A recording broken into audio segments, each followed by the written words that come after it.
আমার পথ আদর্শ কোরআন, শিফার নূর কোরআন কোরআন। আলহামদুলিল্লাহি রাব্বিল আলামিন ওয়াসসালাতু ওয়াসসালামু আলা সাইয়্যিদিল মুরসালিন আম্মা বা'দ ফাআউযু বিল্লাহি মিনাশ শাইতানির রাজীম বিসমিল্লাহির রহমানির রহিম। আসসালাতু ওয়াসসালামু আলাইকা ইয়া রাসূলুল্লাহ ওয়া আলা আলিকা ওয়া আসহাবিকা ইয়া হাবিবাল্লাহ।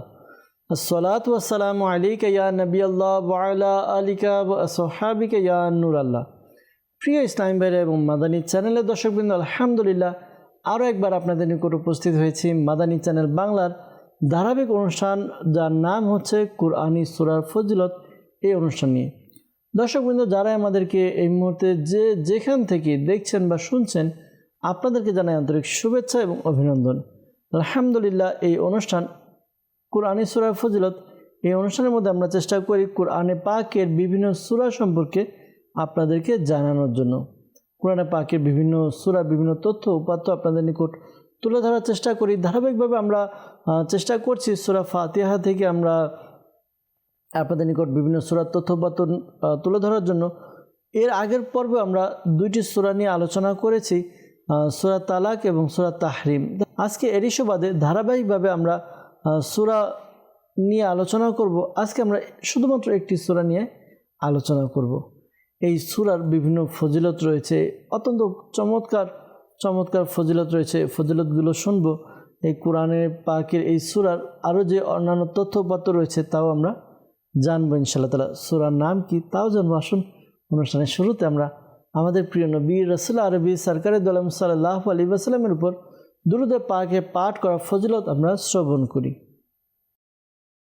রহমাতুল আলামিন, শফিল মুজনবিন, রসুল করিম, রউফুর রহিম, মাক্কি মাদানী আকা মুহাম্মদ মুস্তফা সাল্লাল্লাহু তাআলা আলাইহি ওয়াসাল্লাম ইরশাদ ফরমান, যে ব্যক্তি আমার উপর দৈনিক 50 বার দুরূদে পাক পাঠ করবে, কিয়ামতের দিন আমি তার সাথে মুসাফাহা করব। সুবহানাল্লাহ সুবহানাল্লাহ। কত চমৎকার ফজিলত দর্শকবৃন্দ। যখন দুরূদে পাকের কথা আসে, বিভিন্ন রকম ফজিলত আমাদের স্মরণে আসে, কিন্তু দেখা যায় যে আমরা দুরূদে পাক পাঠ করতে অনেকে অনাগ্রহী বা সময় পাই না, অলসতা আমাদের মধ্যে চলে আসে। প্রিয় ইসলামের একটু চিন্তা করি ফজিলত কত। দুরূদে পাক পাঠ করব, প্রিয় নবী সাল্লাল্লাহু আলাইহি ওয়াসাল্লামের সাথে মুসাফা করার সৌভাগ্য অর্জিত হবে কিয়ামতের দিন যদি আমরা প্রতিদিন 50 বার দুরূদ শরীফ পাঠ করি। এছাড়াও একবার পড়ার ফজিলত রয়েছে, 3 বার পড়ার ফজিলত রয়েছে, 10 বার পড়ার ফজিলত রয়েছে, বিভিন্ন ফজিলত রয়েছে। দর্শকবৃন্দ, যেই কাজের যত ফজিলত ওই কাজের গুরুত্ব তত বেশি থাকে। আমাদের উচিত আমরা যেন নিজের সময়কে কাজে লাগাই। অবসর আছি, বসে আছি বা কোনো কাজ করছি না, দুরূদে পাক পাঠ করি, সময় বের করে দুরূদে পাক পাঠ করি। ইনশাআল্লাহ তাআলা যত বেশি দুরূদে পাক পাঠ করব তত বেশি বরকত আমাদের অর্জিত হবে। আসুন অনুষ্ঠানে বরকতের জন্য একবার দুরূদে পাক পাঠ করি। সাল্লু আলাল হাবিব সাল্লাল্লাহু তাআলা আলা মুহাম্মদ সাল্লাল্লাহু তাআলা আলাইহি ওয়াসাল্লাম। দর্শকবৃন্দ, আপনারা দেখছেন অনুষ্ঠান কুরআনী সূরা ফজিলত। এই অনুষ্ঠানের মধ্যে আমরা চেষ্টা করি প্রতিটি পর্বে একটি করে সূরা, 2টি করে সূরা, যদি সময় হয় 3টি সূরা নিয়ে আমরা আলোচনা করি। আজকে একটি সূরা নিয়ে আলোচনা করব, কুরআনে পাকের 29তম পারা সর্বপ্রথম যে সূরা, সেই সূরা নিয়ে আমরা আলোচনা করব আজকে। জি হ্যাঁ দর্শকবৃন্দ, সেই সূরা নিয়ে আলোচনা করব যেই সূরা আলহামদুলিল্লাহ দাওয়াত ইসলামের মাদানী পরিবেশের মধ্যে, মাদানী কাফেলায় হোক, মাদ্রাসাতে হোক বা বিভিন্ন জায়গায় হোক, আমরা এই সূরাটি পাঠ করি। জি হ্যাঁ, কথা বলছি ওই সূরা যা প্রতিদিন রাতে আমাদের প্রিয় নবী সাল্লাল্লাহু আলাইহি ওয়াসাল্লাম তিলাওয়াত করার জন্য উৎসাহ প্রদান করেছেন। যেই সূরা তিলাওয়াত করলে কবরের আযাব থেকে রক্ষা পাওয়া যায়। আজকে সেই সূরা নিয়ে আলোচনা করব। সূরার নাম কি হয়তো অনেকে অনুধাবন করে নিয়েছেন যে আজকে এই সূরা নিয়ে আলোচনা করা হবে। যারা এই অনুধাবন করেছেন যে আজকে সূরা মুলক নিয়ে আলোচনা করা হবে, তারা সঠিক ভেবেছেন, সঠিক চিন্তা করেছেন এবং সঠিক অনুমান করেছেন। দর্শকবৃন্দ, আজকে আমরা সূরা মুলক নিয়ে আলোচনা করব। আলহামদুলিল্লাহ দাওয়াত ইসলামীর মাদানী পরিবেশে সূরা মুলক পড়া হয়।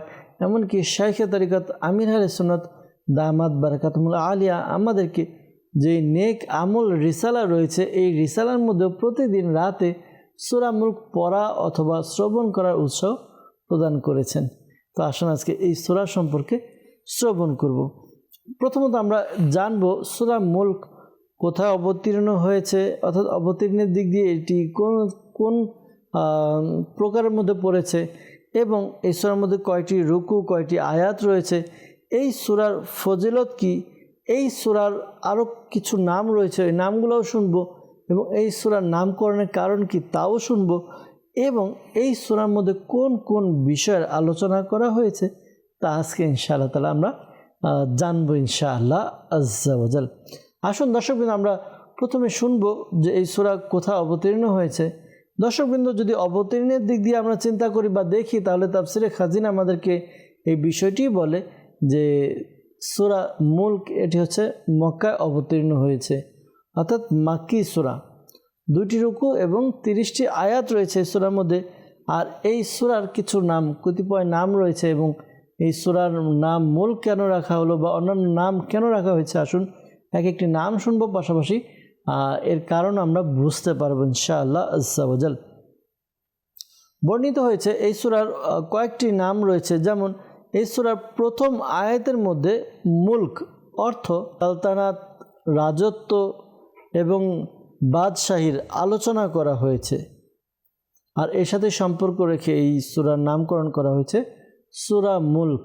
এছাড়া এই সূরার প্রথম আয়াতে শুরুতেই একটি শব্দ এসেছে, তা হচ্ছে তাবারাকা। তো এই তাবারাকা এর সাথে সম্পর্ক রেখে অনেকে এই সূরার নাম বলেন সূরা তাবারাকা। তো 2টি নাম পেলাম, সূরা মুলক, সূরা তাবারাকা। আর এই সূরার মধ্যে কবরের আযাব এবং কবরের আযাব থেকে মুক্তি পাওয়ার কথা, এই সূরা যে তেলাওয়াত করে কবরের আযাব তার জন্য বন্ধ করে দেওয়া হয়। তো এই জন্য এই সূরার নামকরণ করা হয়েছে সূরা মুনজিয়া, সূরা ওয়াকিয়া এবং সূরা মানিয়া। এই সূরা যারা তিলাওয়াত করে তাদের জন্য এই সূরা কী করতে থাকে, ঝগড়া করতে থাকে। এই কারণে এই সূরার নামকরণ করা হয়েছে সূরা মুজাদালা, অর্থাৎ রক্ষাকারী। একে অর্থাৎ যে পাঠ করে, তিলাওয়াত করে, তাকে রক্ষা করার জন্য ঝগড়া করা হয়, এই কারণে একে মুজাদালা বলা হয়। আর কিয়ামতের দিন এই সূরা যারা তেলাওয়াত করবে ওই তেলাওয়াতকারীকে শাফাআত করবে, সুপারিশ করবে। আর এই কারণে এই সূরার নাম সূরা শাফিয়া বলা হয়, অর্থাৎ শাফাআতকারী। তো দর্শকবৃন্দ, কয়েকটি নাম আমরা শুনলাম যে সূরা মুলক, সূরা তাবারাকা, সূরা মুনজিয়া, সূরা ওয়াকিয়া, সূরা মানিয়া, সূরা মুজাদালা এবং সূরা শাফিয়া। এই কয়েকটি নাম শুনলাম। আর এই নামের সাথে সম্পর্ক রেখে, মিল রেখে কিন্তু এই সূরাটি রয়েছে। তো আমরা জানলাম এক একটি নাম এবং এই নামের কারণ কি। তো দর্শকবৃন্দ, আমরা শুনবো সূরা মুলকের ফজিলত সম্পর্কে। সূরা মুলকে বেশ ফজিলত ও বরকত রয়েছে। তো সূরা মুলকের ফজিলতের ব্যাপারে এসেছে, এর মধ্যে সূরা মুলকের ফজিলতের ব্যাপারে বেশ কিছু হাদিসে মুবারাকা আলোচনা করা হয়েছে। আসুন আমরা প্রথমে যাব তিরমিজি শরীফের একটি হাদিস শ্রবণ করব। এই হাদিসটি এভাবে বর্ণিত হয়েছে, হযরত আব্দুল্লাহ ইবনে আব্বাস রাদিয়াল্লাহু আনহুমা বর্ণনা করেন, রাসূলুল্লাহ সাল্লাল্লাহু আলাইহি ওয়াসাল্লামের কোন এক সাহাবী রাদিয়াল্লাহু তাআলা আনহু একবার এক জায়গায় কী করলেন, তাঁবু গাড়লেন। তো সেখানে একটি কবর ছিল এবং তিনি জানতেন না যে এখানে কবর ছিল। হঠাৎ তিনি জানলেন বা তার এই বিষয়টি অবগত হলেন যে এখানে একটি কবর রয়েছে এবং কবরের মধ্যে এক ব্যক্তি সূরা মুলক পাঠ করছে, তেলাওয়াত করছে। এবং সে কী করলো, সূরা মুলক পড়তে পড়তে সম্পূর্ণ সূরা মুলক সে তেলাওয়াত করলো। তখন ওই সাহাবী রাদিয়াল্লাহু তাআলা আনহু যখন নবী করিম রাউফুর রহিম সাল্লাল্লাহু আলাইহি ওয়াসাল্লামের বারগাহে উপস্থিত হলেন, সাক্ষাৎ করলেন, তখন আরজ করলেন, ইয়া রাসূলুল্লাহ সাল্লাল্লাহু আলাইহি ওয়াসাল্লাম, আমি ভুলবশত অমুক জায়গায় একটি কবর ছিল, আমি জানতাম না, সেখানে আমি কি করলাম, তাঁবু গাড়লাম। হঠাৎ আমি জানতে পারলাম এখানে একটি কবর রয়েছে এবং কবরের মধ্য থেকে সূরা মুলকের তেলাওয়াতের আওয়াজ আসছিল। এমনকি সে ওই সূরা মুলক সম্পূর্ণ পাঠ করেছেন, তেলাওয়াত করেছেন। তখন তাজেদারের রিসালাত শাহেনশাহ নবুয়াত সাল্লাল্লাহু তাআলা আলাইহি ওয়াসাল্লাম ইরশাদ করলেন, এই সূরা অর্থাৎ সূরা মুলক, এই সূরা কবরের আযাবকে বন্ধ করে দেয় এবং কবরের আযাব থেকে রক্ষা করে। সুবহানাল্লাহ, সুবহানাল্লাহ। আরেকটি হাদিস যা আবু দাউদ শরীফে বর্ণিত হয়েছে, হযরত আবু হুরায়রা রাদিয়াল্লাহু তাআলা আনহু থেকে বর্ণিত, রাসূল আকরাম সাল্লাল্লাহু আলাইহি ওয়াসাল্লাম ইরশাদ করেন, কোরআনে পাকের 30 আয়াত বিশিষ্ট একটি সূরা রয়েছে, ওই সূরা নিজের তেলাওয়াতকারীর জন্য শাফাআত করবে, সুপারিশ করবে, এমনকি তাকে ক্ষমা করিয়ে দিবে। ওই সূরা হচ্ছে তাবারাকাল্লাযী। সুবহানাল্লাহ, সুবহানাল্লাহ। আরেকটি হাদিসে মুবারাকা শুআবুল ঈমানের মধ্যে বর্ণিত হয়েছে, হযরত আব্দুল্লাহ ইবনে মাসউদ রাদিয়াল্লাহু তাআলা আনহু বর্ণনা করেন, সূরা তাবারাকা নিজ পাঠকারীর পক্ষ থেকে ঝগড়া করতে থাকবে, এমনকি তাকে জান্নাতে প্রবেশ করিয়ে দেয়া হবে। সুবহানাল্লাহ। দর্শক, আরেকটি হাদিসে মুবারক আমরা শ্রবণ করব। এই হাদিসে মুবারাকাটি মুসনাদুল ফিরদাউসের মধ্যে বর্ণিত হয়েছে। তো কি বর্ণিত হয়েছে? হযরত আব্দুল্লাহ ইবনে আব্বাস রাদিয়াল্লাহু তাআলা আনহুমা থেকে বর্ণিত, হুজুরে পুর নূর সাল্লাল্লাহু আলাইহি ওয়াসাল্লাম ইরশাদ করেন, নিঃসন্দেহে আমি কিতাবুল্লাহর মধ্যে অর্থাৎ আল্লাহ তাআলার কিতাবের মধ্যে অর্থাৎ কোরআনে পাকের মধ্যে একটি এমন সূরা পেয়েছি যেই সূরার মধ্যে 30টি আয়াত রয়েছে। যে ব্যক্তি ঘুমানোর সময় ওই সূরা তেলাওয়াত করবে তো তার জন্য 30টি নেকি লিখে দেওয়া হবে, তার 30টি গুনাহকে ক্ষমা করে দেওয়া হবে, মুছে দেওয়া হবে এবং তার 30টি পদমর্যাদা বৃদ্ধি করে দেওয়া হবে। সুবহানাল্লাহ। আল্লাহ তাআলা তার পক্ষ থেকে একজন ফেরেশতা নিযুক্ত করবেন, ওই ফেরেশতাকে পাঠানো হবে তার কাছে, যে অর্থাৎ ওই ফেরেশতা কি করবে, তার নিজের পাখাকে বিছিয়ে দিবেন এবং যতক্ষণ পর্যন্ত ওই ব্যক্তি অর্থাৎ সে তো ঘুমানোর সময় পড়লো, সে ওঠা পর্যন্ত, ঘুম থেকে জেগে ওঠা পর্যন্ত ওই ফেরেশতা তাকে প্রত্যেক ধরনের ক্ষতি থেকে, প্রত্যেক জিনিস থেকে তাকে রক্ষা করবে। আর ওই সূরাটি হচ্ছে মুজাদালা অর্থাৎ নাজাত প্রদানকারী, তাকে যেন জান্নাত দেওয়া হয়। আর ওই সূরাটি হচ্ছে সূরা তাবারাকাল্লাযী বিয়াদিহিল মুলক। সুবহানাল্লাহ, সুবহানাল্লাহ। দর্শকবৃন্দ, কত চমৎকার ফজিলত শুনলাম যে আমরা রাত্রে যেন সূরা মুলক তেলাওয়াত করি। হাদিসে মুবারাকা শুনলাম, নিয়ত করে নিয়ে প্রতিদিন ইনশাআল্লাহ তাআলা আমরা রাতের বেলা ঘুমানোর পূর্বে সূরা মুলক তেলাওয়াত করব। দর্শকবৃন্দ, কত চমৎকার ফজিলত সূরা মুলকের। আল্লাহ কারীম আমাদেরকে সূরা মুলক প্রতিদিন রাতে তেলাওয়াত করার তৌফিক দান করুক। বিশেষ করে মাদানী চ্যানেলে আলহামদুলিল্লাহ প্রতিদিন একটা সময়ে সূরা মুলকের তেলাওয়াত হয়ে থাকে। আমরা মাদানী চ্যানেলের মাধ্যমে শুনতে পারবো। যারা তেলাওয়াত করতে পারি তারা নিজেরা পড়ে নিব, অথবা আমরা কারো থেকে পড়িয়ে নিজে শুনিয়ে নিব। চমৎকার হবে ওই বিষয়। ঘরের মধ্যে আমরা সবাই বসে আছি, একজন কোরআনে পাকে তেলাওয়াত করবো অর্থাৎ সূরা মুলকের তেলাওয়াত করবে। সুবহানাল্লাহ, সুবহানাল্লাহ। দর্শকবৃন্দ, আমরা কোরআনে পাকের সূরা মুলকের ফজিলত শুনলাম। এখন আমরা যাব সূরা মুলক এর মধ্যে কোন কোন বিষয়ে আলোচনা করা হয়েছে। আসুন আমরা জানি সূরা মুলকের মধ্যে কোন কোন বিষয়ের আলোচনা করা হয়েছে। সাল্লু আলাল হাবিব সাল্লাল্লাহু তাআলা আলা মুহাম্মদ সাল্লাল্লাহু আলাইহি ওয়াসাল্লাম। সূরা মুলক, এই সূরার মূল যে আলোচ্য বিষয় তা হচ্ছে এই সূরার মধ্যে ইসলামের মৌলিক যে আকীদা রয়েছে, ওই আকাইদগুলো, যেমন আল্লাহ তাআলার একত্ববাদ, হুজুরে পুর নূর সাল্লাল্লাহু আলাইহি ওয়াসাল্লামের রিসালাত, কোরআনের সত্যতা অর্থাৎ কোরআন হক, এই বিষয়টি, হাসর ও নসর এবং কিয়ামতের দিনে আমলের প্রতিদান এবং বলি ভালো প্রতিদান বা মন্দ প্রতিদান দেওয়া হবে, নিজের আমলের প্রতিদান দেওয়া হবে এবং সাজার বিষয়গুলো খুবই চমৎকারভাবে আলোচনা করা হয়েছে এই সূরার মধ্যে। এছাড়া এই সূরার মধ্যে আরও কিছু বিষয় আলোচনা করা হয়েছে, যে বিষয়গুলো আসুন আমরা ধীরে ধীরে এক একটি পয়েন্টের মাধ্যমে আমরা শ্রবণ করি ইনশাআল্লাহ আজ্জা ওয়াজাল।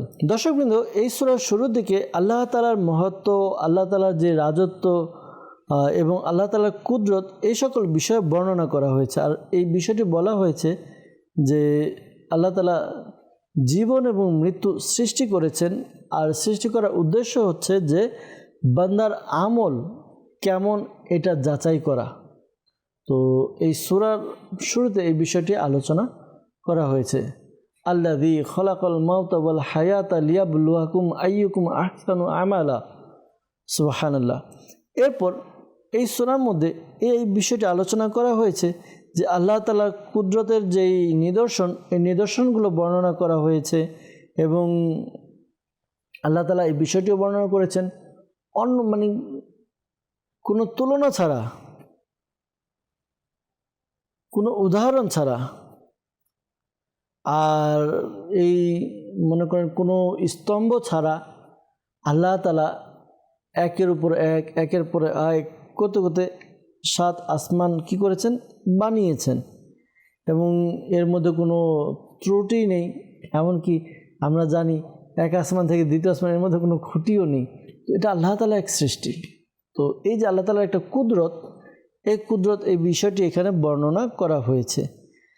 পাশাপাশি আল্লাহ তাআলা এই আসমানকে নক্ষত্র, তারকা দ্বারা সাজিয়েছেন এবং এই তারকা যে রয়েছে, নক্ষত্র, তারা আমরা বলে থাকি, এই তারার মাধ্যমে আল্লাহ তাআলা কি শয়তানের উপর নিক্ষেপ করেছেন, শয়তানকে এটা দিয়ে মেরেছেন। এছাড়া আল্লাহ তাআলার কুদরতের নিদর্শনের মধ্যে এই বিষয়টি বর্ণনা করা হয়েছে কাফিরদের জন্য অত্যন্ত ভয়ানক আযাব রয়েছে, তাদের জন্য আযাব তৈরি করে রাখা হয়েছে এবং যারা ঈমানদার রয়েছে তাদের জন্য রয়েছে ক্ষমা, তাদের জন্য মহা প্রতিদানের সুসংবাদ রয়েছে। সুবহানাল্লাহ, সুবহানাল্লাহ। দর্শকবৃন্দ, এই সূরার মধ্যে আরও কিছু বিষয় আলোচনা করা হয়েছে, আসুন তাও শ্রবণ করি। এই সূরার মধ্যে বলা হয়েছে যে আল্লাহ তাআলা প্রকাশ্য এবং অপ্রকাশ্য এবং যেগুলো গোপন রয়েছে, যেগুলো জানা রয়েছে, সব কিছু, প্রত্যেকটি বিষয় আল্লাহ তাআলা জানেন। আল্লাহ তাআলা প্রত্যেকটি বিষয় সম্পর্কে অবগত। এছাড়া এই সূরার মধ্যে আরও এই বিষয়টি আলোচনা করা হয়েছে যে আল্লাহ তাআলা যে নিয়ামতগুলো বর্ণনা করেছেন, আল্লাহ তাআলা যে নিয়ামত রয়েছে, এই নিয়ামতগুলো বর্ণনা করেছেন। আল্লাহ তাআলা বান্দাকে নিয়ামত দিয়েছেন, বিভিন্ন রকম নিয়ামত দ্বারা ধন্য করেছেন। আমরা যদি দেখি নিয়ামত গুণে শেষ করতে পারবো না। সূরা রহমানের মধ্যে রয়েছে না যে তোমরা আল্লাহ তাআলা কোন কোন নিয়ামতকে অস্বীকার করবে। আল্লাহ তাআলা অনেক নিয়ামত দিয়েছেন আমাদেরকে, নিয়ামতের কথা বর্ণনা করা হয়েছে এই সূরার মধ্যে। আল্লাহ তাআলা তার সৃষ্টিকে, অর্থাৎ মানুষ সহ যতগুলো আল্লাহ তাআলার মাখলুকাত রয়েছে, সৃষ্ট বিষয় রয়েছে, তাদেরকে আল্লাহ তাআলা নিয়ামত দিয়েছেন যেন তারা এই নিয়ামত জানতে পারে, নিয়ামতের পরিচয় তারা পায় এবং আল্লাহ তাআলার শুকরিয়া আদায় করতে পারে এবং আল্লাহ তাআলার একত্ববাদের স্বীকার করে। এই বিষয়গুলো আলোচনা করা হয়েছে এই সূরার মধ্যে। দর্শকবৃন্দ, এই সূরার মধ্যে আরও কয়েকটি বিষয় আসুন আমরা শ্রবণ করি। যারা মক্কার কাফির ছিল, মক্কার অমুসলিম কাফির যারা ছিল, তাদেরকে আল্লাহ তাআলার যেই আযাব রয়েছে, শাস্তি রয়েছে, এই শাস্তি সম্পর্কে ভয় দেখানো হয়েছে, ভীতি সন্ত্রস্ত করা হয়েছে এবং নবী করিম রউফুর রহিম সাল্লাল্লাহু আলাইহি ওয়াসাল্লামকে সান্ত্বনা দেওয়া হয়েছে যে আপনি, যারা আপনাকে অস্বীকার করেছে, আপনাকে যারা অস্বীকৃতি জানিয়েছে, অস্বীকার করেছে, তাদের কারণে আপনি ব্যথিত হয়েন না, আপনি দুঃখী হয়েন না। কেননা পূর্ববর্তী যে কাফির ছিল, অর্থাৎ অন্যান্য নবীর সময়, তাদের সময় যে হাওয়ারি ছিল, তাদের সময় যে মানুষগুলো ছিল, তারাও ওই সকল নবীদেরকে কি করেছে, অস্বীকার করেছে, অমান্য করেছে, অবাধ্য হয়েছে। তো অন্যান্য নবীদের সাথেও এরকমই ব্যবহার করা হয়েছিল। তো আপনি নিজে ব্যথিত হবেন না, এই বিষয়টি জানিয়ে আল্লাহ তাআলা তার হাবিবুল হাবিব সাল্লাল্লাহু আলাইহি ওয়াসাল্লামকে সান্ত্বনা দিয়েছেন। এছাড়া এই সূরার শেষের দিকে মুমিন এবং কাফিরদের অবস্থা প্রকাশ করে দিয়েছেন। আর এই প্রকাশ করার জন্য বিভিন্ন উদাহরণ প্রদান করেছেন, তাদেরকে উল্টা এবং অর্থাৎ ঠিকভাবে এবং উল্টাভাবে বিভিন্ন রকম তাদেরকে উদাহরণ দিয়ে বোঝানো হয়েছে এই সূরার মধ্যে।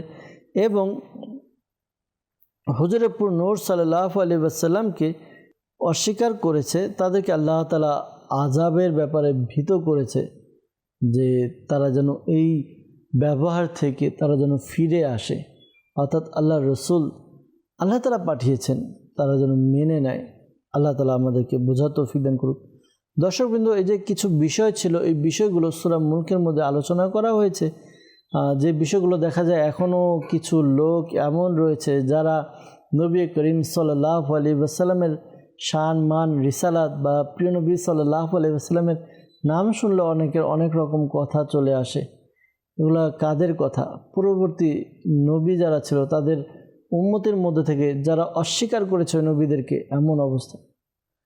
তো আমরা এমন না হই, আমাদের আকল রয়েছে, আমরা যেন বুঝি যে যারা কাফির ছিল তারাও কিন্তু অস্বীকার করেছে, এখন আমরাও অস্বীকার করছি। তো আমরা কোন দলে যাচ্ছি? আল্লাহ তাআলা বোঝার তৌফিক দান করুক। আল্লাহ তাআলা আমাদেরকে নেক আমল করার তৌফিক দান করুক। দর্শক বন্ধু, আমরা সূরা মুলকের বিভিন্ন বিষয়, বিভিন্ন দিক আমরা আলোচনা করার চেষ্টা করেছি। বিভিন্ন বিষয় আমরা জেনেছি, ফজিলত শুনেছি। আমরা নিয়ত করিনি এগুলো আমরা যেন জানার মধ্যে সীমাবদ্ধ না রাখি, আমরা যেন আমলে নিয়ে আসি, আমরা যেন আমলও করি। দেখব যখন আমরা আমল করা শুরু করে দেব, প্রতিদিন আমরা পেতে থাকব। আল্লাহ করিম আমাদেরকে কোরআনে কারিম তেলাওয়াত করা, কোরআনে কারিমের অর্থ বোঝা, এর মধ্যে যে ব্যাখ্যা বিশ্লেষণ রয়েছে, তাফসীর রয়েছে, তাও জানার তৌফিক দান করুক। আর বিশেষ করে যে সকল বিষয়গুলো আমাদেরকে জানানো হয় আল্লাহ তাআলা কালাম, এর মধ্যে কোরআনে পাকের মধ্যে আল্লাহ তাআলা যে বিষয়গুলো আমাদেরকে বর্ণনা করেছেন সেই বিষয়গুলো যেন আমরা পালন করতে পারি, আমল করতে পারি। আল্লাহ তাআলা আমাদেরকে তৌফিক দান করুক। দর্শক বিন্দু, অনেকটা সময় ধরে আপনাদের সাথে ছিলাম, বেশ কিছু আলোচনা করেছি। ইনশাআল্লাহ তাআলা আগামী পর্বে আবারও উপস্থিত হব, কোরআনে পাকের অন্যান্য সূরা বিভিন্ন তথ্য নিয়ে আপনাদের নিকট উপস্থিত হব, আরও বিষয় নিয়ে আলোচনা করব ইনশাআল্লাহ তাআলা। ততক্ষণ পর্যন্ত মাদানী চ্যানেলের অন্যান্য অনুষ্ঠানগুলো দেখতে থাকি। ভালো থাকবেন, সুস্থ থাকবেন, মাদানী চ্যানেলের সঙ্গে থাকবেন। সাল্লু আলাল হাবিব সাল্লাল্লাহু তাআলা আলা মুহাম্মদ সাল্লাল্লাহু তাআলা আলাইহি ওয়াসাল্লাম।